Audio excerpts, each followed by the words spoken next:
War is cruelty. The crueler it is, the sooner it will be over.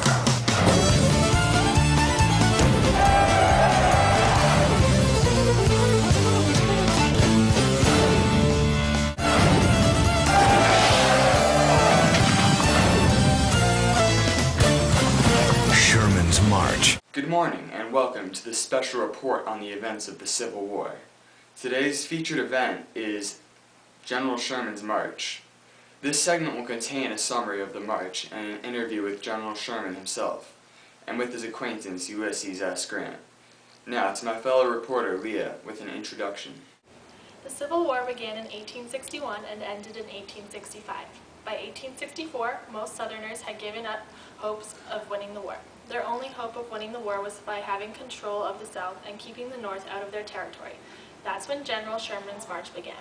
It was one of the most destructive campaigns that occurred during the Civil War. It began in Atlanta on November 15, 1864, and ended on March 19, 1865. His march began after he captured Atlanta on September 2, 1864. He captured Atlanta by strategically heating up all of the railroad tracks and then twisting metal bars as ties around those trees to cut off the main supply of goods. He then burned the city entirely. Then Sherman spent several weeks making preparations for a change of base to the coast. The Union's plan was to move through Alabama, but Sherman ended up abandoning this plan and pointed out that Mobile Bay had no military significance. Instead, he decided to proceed southeast towards Savannah. Though the U.S. President Lincoln was skeptical about the plan, Sherman persuaded Lieutenant General Ulysses S. Grant that it was possible during the winter. Then Sherman divided his army into two wings, the right wing and the left wing. They continued on separate paths, usually 20 miles apart from each other. Sherman drove his forces straight through Savannah. Some of the men had others following the march, and they also raided plantations that they were passing by for valuables.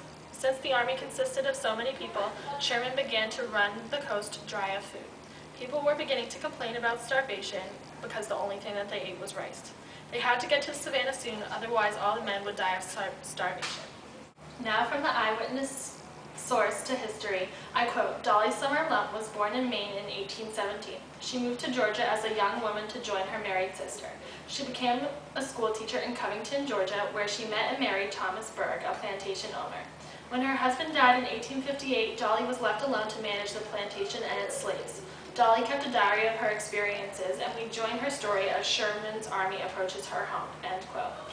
There were countless burned down factories, torn down garden palings, roads through her backyards, torn down fences, and desolated homes. Dolly Sumner Lump was also quoted, "Every point were lit up with flames from burning buildings. Dinnerless and supperless as we were, it was nothing in comparison with the fear of being driven into homelessness to the dreary woods. Nothing to eat. I could give my guard no supper, so he left us." Thank you very much, Leah, for that introduction. Now we have an interview with General Sherman, talking about his paths that he took through Georgia, as well as his journey. So Sherman, where did your army travel? We traveled from Chattanooga, Tennessee down to Atlanta, Georgia, destroying all potential southern buildings and materials that could be used for warfare. Then we traveled north to take the port of Savannah, Georgia on December 21st. So if you were deep into enemy lines, how did you get supplies, such as food, guns, and ammo? That's a great question, because my division and I, we lived off the land by taking food from the surrounding towns. Towards the end of my campaign, we marched through the South and we picked up slaves who followed and joined our division. It became our responsibility to feed them, and even with these extra men, we still managed to stay alive and have enough food. We carried our own guns and ammo, picking up the extras that were left behind by the Southern armies. So how many slaves did you pick up? I don't know the exact numbers, but it's been estimated that at least a couple thousand slaves joined us. So Sherman, out of all of your accomplishments, what would you say is your greatest? Well, I wouldn't say I have a greatest accomplishment because I've done a lot of important things. But when I took Savannah, I sent President Lincoln a letter saying, "I beg to present you as a Christmas gift the city of Savannah." Yeah, I'd say that's one of my greatest accomplishments. That was a good day. Thank you, Sherman, for allowing us to interview you today. Thank you very much. And yes, we do thank General Sherman very much for being available to talk about his march. Now, on to his acquaintance, Ulysses S. Grant, to talk about his personal and military relations with General Sherman. Hi, Ulysses S. Grant. How are you today? I'm very well, thank you.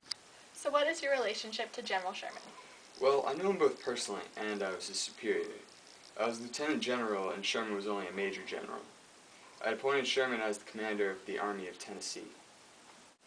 So did you give the order to have General Sherman go through the South? Yes, I directed General Sherman to go to the south and reap some havoc while I stayed up north and held off the Confederate Army with General Robert E. Lee as their commander. But in order to do some real damage, the far southern states had to really get into it, even though they didn't have armies down there. So Sherman marched down there. How did you personally know Sherman? Well, I was good friends with him, and at one point I was looking to resign because my position was getting tough. But Sherman convinced me to continue. He has forever earned my appreciation for persuading me not to resign. Doesn't marching through the South without communication seem a little bit dangerous and reckless? Well, yes, it is extremely dangerous because if they got ambushed, they'd be completely useless and we would be unable to help them. But it was actually his idea to cut communication and march down to Georgia. So it wasn't like we told him, hey, we're just going to cut communication and you're just going to go down to Georgia and destroy factories. It was actually him who decided to go down, despite knowing that he would be unable to communicate.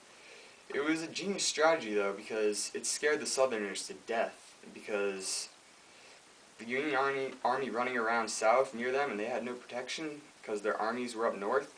And it was totally unexpected by the Southern armies because it seemed too stupid to even think to have a rogue army down there. Well, thank you for taking the time out, and thank you for your insight today, General Grant. Yep, no problem. Now here's a reenactment of the burning of a factory during General Sherman's march. This is the remnants of a factory that we burned in Georgia. Yeah. It's a little smoky.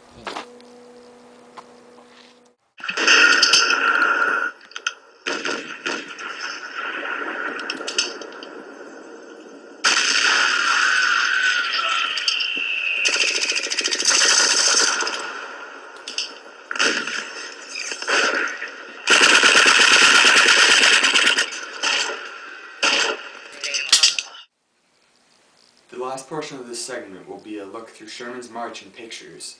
Enjoy the rest of the show. See you tomorrow. General Sherman and his army spread out as they marched towards Georgia in order to cover more area. The brown highlighted space is the route that he and his army took. His army was very large from the start, around 62,000 men, but it accumulated thousands of freed slaves along the way. He was born on February 8, 1820 in Lancaster, Ohio. His father died while he was at an early age, and his mother could not support him, so he became a foster child. Later in life, he went to graduate at West Point in 1840. Sherman worked his way up to become a general, which was an impressive accomplishment. This image displays General Sherman's headquarters during his march to the sea.